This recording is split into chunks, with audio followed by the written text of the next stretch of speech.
Ireland is a part of a minority of Western nations that have been vocal in their support for Palestine over the previous 2 years. Indeed, public support for Gaza is widespread in the country for several reasons. Connections between Palestine's nationalist movement and Ireland's are well known. The PLO and IRA murals can still be seen in Northern Ireland today. However, less nationalistic people who may hate the IRA and its legacy are still usually sympathetic to Gazans. They may see Irish history as sharing similarities with that of Palestine. Both countries have been colonies of the United Kingdom and have experienced colonialism. Albeit Palestine is currently being subjected to this in the West Bank, whereas for Ireland it is in our distant past. For others, supporting Palestine is simply an obvious stand to have if one believes in international law and or basic moral principles. It is not a position grounded in nationalism, but in the present conditions Palestinians live under. Regardless, the overwhelming public sympathy puts the Irish government in an awkward position.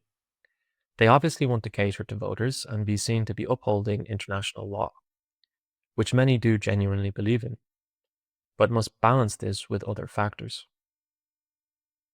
In 2018, a bill was created in Ireland's Parliament called the Occupied Territories Bill.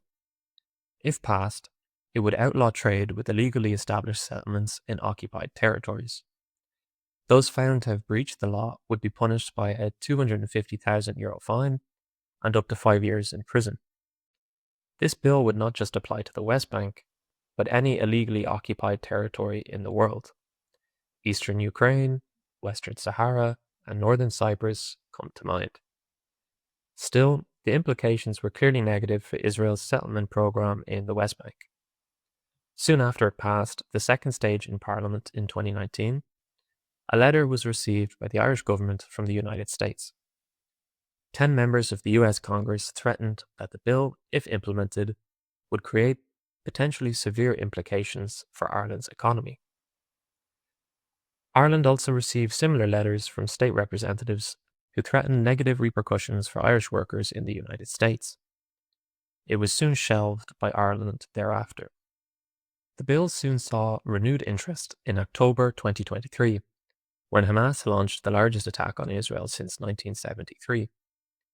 Israel's response, which has been labelled a genocide by a UN Commission of Inquiry, saw a new wave of voices in Ireland demand the bill be passed into law. The Irish government once again promised to do so, and once again received threats from the United States. In 2025, the US State Department commented directly, quote, "This legislation is unhelpful virtue signaling. It does not serve the cause of peace in the Middle East, which the US and partners are advancing, and could moreover adversely affect American businesses operating in Ireland. We are monitoring developments closely."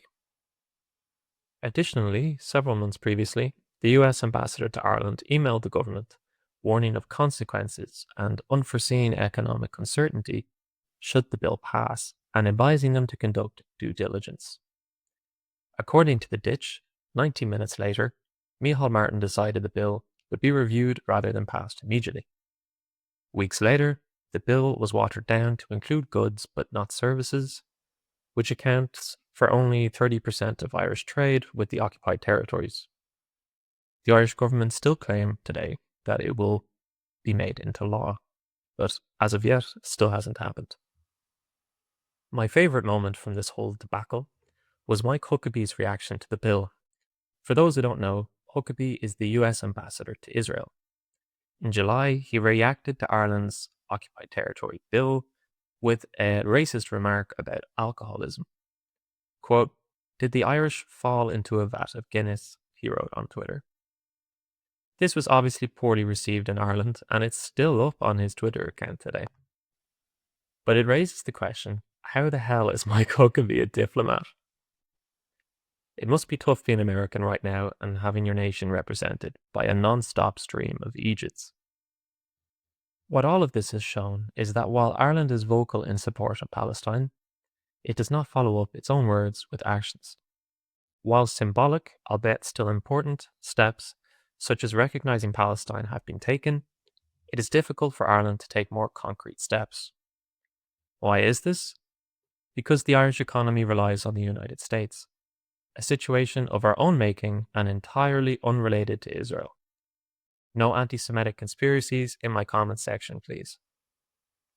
Ireland's fiscal watchdog estimates that 75% of all corporate tax is paid by large US multinationals, with 3 firms responsible for almost 40% between them. According to Reuters, this has just transformed Ireland's public finances into one of the healthiest in Europe. US-dominated multinationals also employ 11% of Ireland's workforce.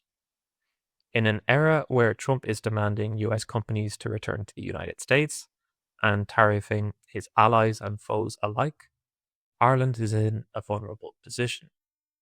If that remains the case, Ireland's hand will continue to be limited when it comes to Palestine. Maintaining good relations with the United States will usually come first. It is a case of national interest overtaking values. It is also in the interest of Ireland's governing parties. If they bring on an economic downturn, how will that be received by their voters in the next election? Stuff like this is why so many people hate politics. So, what is to be done? Well, diversifying our economy away from the United States is the obvious choice. But this is much easier said than done, and it's a slow process at that. It might even be forced on Ireland if Trump's trade wars take off again. In that situation, Ireland would have to either adapt quickly or end up in an economic crisis. For the foreseeable future, Ireland will be where it is currently, comically reliant on a handful of multinationals and unwilling or unable to take concrete steps away from it. The price for this will be hypocrisy on its stance on Palestine. Words are cheap, actions are expensive. Thanks very much for watching, guys. I really appreciate it. If you like the video, be sure to subscribe and give it a like. I mostly cover current affairs, but also political history. So if you have any interest in that, be sure to check out some of my other videos. And with that, I'll see you next time.